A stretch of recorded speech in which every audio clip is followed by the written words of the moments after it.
5 राज्यों के विधानसभा चुनाव के नतीजों के आने में मात्र 4 दिन का समय भी नहीं बचा। नतीजों से पहले हरियाणा का राजनीतिक पारा सर्दी में भी गर्मी जैसा एहसास देने वाला होने जा रहा है। हरियाणा कांग्रेस के प्रतिपक्ष के नेता भूपेंद्र सिंह हुड्डा ने अब हरियाणा की चारों दिशाओं में अपने समर्थकों के साथ हाईटेक प्रचार प्रसार का दौर शुरू कर दिया है, जिसके लिए एक निर्धारण कमेटी का गठन किया गया है। 4 दशक से अधिक इनेलो पार्टी में कुरुक्षेत्र से बतौर हल्का अध्यक्ष से प्रदेश अध्यक्ष तक सफर करने वाले संगठन के अनुभवी पूर्व मंत्री अशोक अरोड़ा जिसके चेयरमैन बनाए गए हैं। दूसरी ओर भाजपा भी संगठन के फेरबदल पर जोर दे रही है। इस बारे में जब अशोक अरोड़ा से जगत महान संवाददाता सारिका नरवाल ने बातचीत की तो उन्होंने पार्टी के आगामी कार्यक्रमों के बारे में विस्तार से चर्चा की और प्रदेश सरकार पर उन्होंने किस तरह से निशाना साधा, सुनिए। भाजपा द्वारा हाल ही में ओपी धनखड़ को अध्यक्ष पद से हटाकर नायब सैनी को अध्यक्ष बनाए जाने पर उन्होंने कहा कि जब कोई व्यक्ति डूबता है तो वह कुछ ज्यादा ही हाथ पांव चलाता है, यही हाल भाजपा का है। नमस्कार, आप देख रहे हैं जगत महान न्यूज। मैं हूं इस वक्त कुरुक्षेत्र। इनेलो पार्टी में लंबे टाइम से इनेलो की राजनीति कर चुके अशोक अरोड़ा जी हमारे साथ हैं। अरोड़ा जी, सबसे पहले तो आपका स्वागत है। बहुत बहुत धन्यवाद। अरोड़ा जी, मैं लगातार जीटी रोड को कवर कर रही हूँ और अगर मैं बात करूँ प्रदेश में जो राजनीतिक माहौल है, 10 साल से भाजपा की सरकार है और तीसरी बार फिर सरकार बनाने की तैयारी में है भाजपा। उस सरकार वापस एक बार और बने, उसके लिए संगठन में बड़ा जोर से फेरबदल किया गया है और कांग्रेस भी बड़े एक्शन मूड में देख रही हूँ मैं इन दिनों। तो क्या लगता है आपको कि जो ये दल बदल, ये जो व्यवस्था मतलब एक परिवर्तन किया जा रहा है संगठन में, तो इसका आगामी दिनों में मैं अगर पूछूं आपसे तो किस तरह का प्रभाव रहेगा? जब इंसान डूबने लगता है ना जी, तो आपका अच्छा, आज भाजपा से और जेजेपी की सरकार से जनता पूरी तरह से परेशान है। बढ़ती महंगाई की वजह से, बढ़ते भ्रष्टाचार की वजह से, बढ़ती बेरोजगारी की वजह से क्राइम बढ़ रहा है, नशा बढ़ रहा है। लोग बदलाव चाहते हैं और विकल्प केवल कांग्रेस पार्टी है और इस बात का इनको भी पता है कि आज देश और प्रदेश के अंदर कांग्रेस पार्टी की लहर। और हरियाणा प्रदेश की तो आप बस में जाओ, रेल में जाओ, चौपाल में जाओ, बाजार में जाओ, एक ही चर्चा है कि ये सरकार जाएगी और कांग्रेस की सरकार आएगी। तो अब उसको देखते हुए ये संगठन में फेरबदल करें या उसको देखते हुए रोजाना कोई ना कोई घोषणा करें और कितनी ही घोषणाएं करने अब लोगों ने मन बनाया है सरकार को बदलने का और कांग्रेस की सरकार का। अच्छा, जो ये आप अभी मुद्दों की बात कर रही थी, ये मुद्दे तो 2014 में भी, 19 में भी, सॉरी, तो उस टाइम कांग्रेस को क्यों नहीं लगा, क्यों नहीं बना पाई कांग्रेस बदले में? उस समय कांग्रेस ने बड़ा अच्छा प्रदर्शन किया और प्रदेश की जनता ने बीजेपी की सरकार नहीं बनाई। जो लोग 75 पार की बात करते थे वो केवल 40 सीटों पर सीमित रहे। विपक्ष को 50 सीटें दी। एक तो वो लोग जो इनके खिलाफ होकर ये कहते थे कि ये कौम के गद्दार हैं, इनको कोई वोट देगा तो वो कौम का गद्दार होगा, इस तरह की बातें करते थे और ये जमुना पार की बात करते थे। उन्होंने इनकी सरकार बना दी। नहीं, प्रदेश की जनता ने 2019 में भी इनको सत्ता से बेदखल करने का मन बनाया। तो 19 के बाद से लेकर 19 से लेकर और 23 से आ गया 24 लगने वाला। इस दौरान में अगर मैं बात करूँ सरकार के खिलाफ कांग्रेस का जो प्रदर्शन रहा वो कितना संतोषजनक है और लगता है कि इस बार आप कांग्रेस को मतलब सत्ता में ले आएंगे? आज प्रदेश में केवल कांग्रेस पार्टी है जो विधानसभा से लेकर सड़क तक इनके खिलाफ लड़ाई लड़ रही है। लगातार कांग्रेस पार्टी लोगों के मुद्दों को उठा रही है। इनकी सरकार के अंदर 25 से ऊपर तो पेपर लीक हुए। एक सरकार भ्रष्टाचार में डूबी हुई सरकार है। बेरोजगारी इतनी बढ़ रही है कि लोग विदेश जाने में मजबूर है। पूरे देश में सबसे नंबर बेरोजगारी पे हमारा चला गया। जहरीली शराब पी के बच्चे मर जाते हैं, रोजगार यहाँ पर है नहीं। तो इस सरकार को जितनी जल्दी हो, लोग चुनाव चाहते हैं और इस सरकार को बदलना। लेकिन अरोड़ा जी, एक बात है, मैं जैसे सारे जितने भी बड़े लीडर्स हैं, जिम्मेदार, उनसे बात करती हूँ। लड़ाई लड़ रहे हो आप मुद्दों की, लड़ाई लड़ने के लिए सेनापति और सेना भी चाहिए। सेनापति और सेना का मतलब है संगठन नहीं, ठीक है, उदयभान को बना दिया। उसके बाद जो जिला स्तर से लेकर ब्लॉक स्तर तक संगठन बनाने की बात करें, कहते हैं कि अभी आ जाएगी लिस्ट, 2 महीने में आ जाएगी। लड़ाई कैसे लड़े जब तक आपकी स्टार नहीं लगता कंधे पर सिपाही के तौर पे, थानेदार, प्रमोशन तो होती है पार्टियों में भी, तो ये संभव हमने नहीं। बहुत लंबे समय तक संगठन में, हाँ, आपका अनुभव। संगठन कोई ये नहीं है कि संगठन एक दिन बनाया और खत्म हो गया, जी। ऐसा कभी नहीं। हम्म। एक रनिंग प्रोसेस होता है। आपने देखा कि हमारे ऐसे AICC के डेलीगेट चुने गए, जी। AICC डेलीगेट चुनने के बाद हमारे राष्ट्रीय अध्यक्ष का चुनाव हुआ, हाँ जी। उसके बाद PCC के डेलीगेट चुने गए, जी।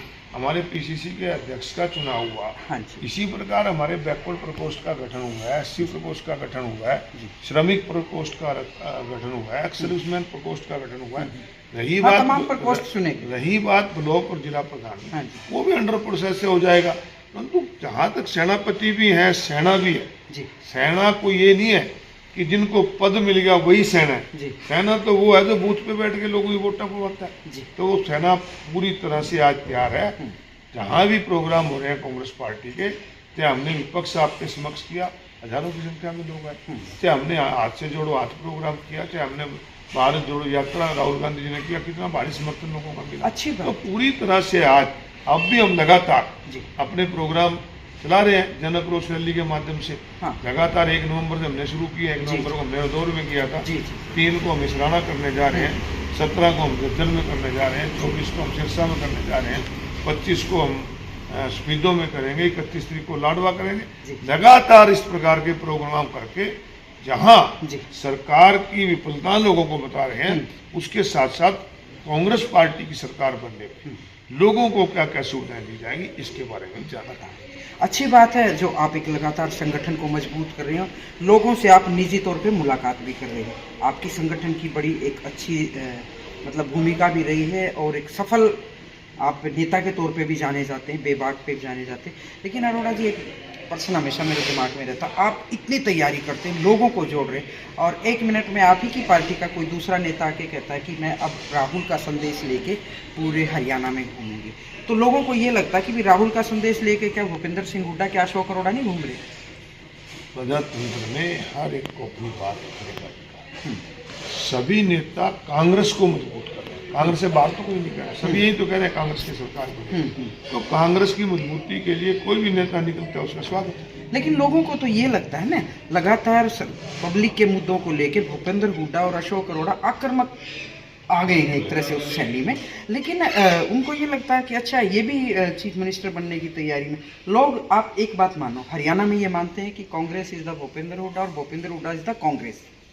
ये पब्लिक की बात कह रही हूँ, मैं खुद नहीं कह रही, मेरा पर्सन भी है। पार्टी पूरी तरह से तैयार है और पार्टी के नेता चौधरी भूपेंद्र सिंह हुड्डा नेता प्रतिपक्ष भी हैं जी। उदय भान जी हैं और भी नेता हैं जो पार्टी के लिए काम कर रहे हैं। जहाँ तक मुख्यमंत्री की बात है, मुख्यमंत्री तय करना, जब चुने हुए विधायक होते हैं, विधायक जब चुने जाते हैं उनकी मर्जी से मुख्यमंत्री बनेगा। ये ठीक है कि आज लोगों की इच्छा, यही है कि हरियाणा प्रदेश में चौधरी भूपेंद्र सिंह हुड्डा का जो 10 साल का राज था, आज लोग उसे याद करते हैं और दोबारा उनकी सरकार। अच्छा अरोड़ा जी, एक प्रश्न और है मेरा, GT रोड बेल्ट पे भाजपा का अच्छा खासा प्रभाव मैं लगातार कवर कर रही हूँ और नायब सैनिक को बनाना, इसी बात का मतलब एक महसूस होता लोगों से सुनते भी। क्या लगता है कि इस रोड पे कांग्रेस बढ़ पाएगी? आप GT रोड बेल्ट की बात करते हैं? हाँ जी। मैं कहता हूँ मुख्यमंत्री करनाल से GT रोड बेल्ट नहीं आती। अच्छा। करनाल में 5 सीटें में थे, बीजेपी 3 जीती थी। ओके। कुरुक्षेत्र जिले में जी 4 में से बीजेपी 2 जीती थी। जी। अंबाला जिले के अंदर 5 सीटों में से बीजेपी 3 जीती थी। तो मेरा क्या, अंबाला की भी 4 है, 4 में से 2 जीती थी। सिरसा की, यमुनानगर की 4 है, उसमें से 2 जीती थी। पंचकुला की 2 है, उसमें से 1 जीती थी। GT रोड बेल्ट पे इनका कुछ नहीं है, ये तो इनके दाव लग गए हैं। अगली बार GT रोड बेल्ट हो, चाहे नॉर्थन हरियाणा कहते हो कह लो इसको, चाहे आप दक्षिण हरियाणा कह लो, पूरे हरियाणा प्रदेश में एक ही बात है कि ये सरकार जाएगी और कांग्रेस की सरकार आएगी। अच्छा, बीजेपी के बारे में एक और बात सुनते हैं कि माइक्रो मैनेजमेंट से इलेक्शन जीतती और माइक्रो मैनेजमेंट 10 साल में अपने संगठन को उन्होंने बहुत मजबूत कर दिया। तो बीजेपी के इस मुकाबले में कांग्रेस का अपना माइक्रो मैनेजमेंट तैयार हो पाएगा क्या? बीजेपी का अगर माइक्रो मैनेजमेंट ही होता जी तो 1966 से चुनाव होने लगे और हरियाणा हरियाणा के अंदर कभी भी अकेले लड़के 6 सीटें से फालतू एक तो मोदी ने लोगों को बहकाया 15-15 लाख रुपए खाते में आ जाएंगे, वन रैंक वन पेंशन शुरू कर दूंगा, ये कह दिया कि स्वामीनाथन रिपोर्ट लागू करूंगा, 2 करोड़ नौकरियां दूंगा। इस बातें में आके कांग्रेस की सरकार, बीजेपी की सरकार बना गया है। नहीं, इनका मैक्रो मैनेजमेंट ने जब लोग बदलाव पे आते हैं तो ये कुछ कर लो, कोई बात नहीं, आज लोगों ने मन बना लिया। तो ये थे अशोक अरोड़ा जी हमारे साथ। इनका कहना है कि जब पब्लिक विपक्ष के तौर पे खुद को तैयार कर लेती है तो ये कितना ही कुछ कर ले, सरकार आने वाली नहीं है। आने वाले समय में देखते हैं कि कांग्रेस का जो माइक्रो मैनेजमेंट का जो एक सिस्टम है वो तैयार होने लग रहा है और अशोक अरोड़ा जी उनके इंचार्ज भी बनाए गए हैं, जो भविष्य में जितने भी कांग्रेस के प्रोग्राम होने हैं, जितने भी लोगों के बीच में जाने का प्रोग्राम को तय किया जाएगा, अशोक अरोड़ा जी उसके चेयरमैन बनाए गए। देखते हैं आने वाले समय में अरोड़ा जी के माइक्रो मैनेजमेंट से कांग्रेस कितनी सीटों पर अपना पैर पसार पाती है, कितनी सीटों पर ये सफल हो पाते हैं और सरकार बनेगी या नहीं, ये भी भविष्य के क्रम में तय है। कुरुक्षेत्र से सारिका की रिपोर्ट। नमस्कार।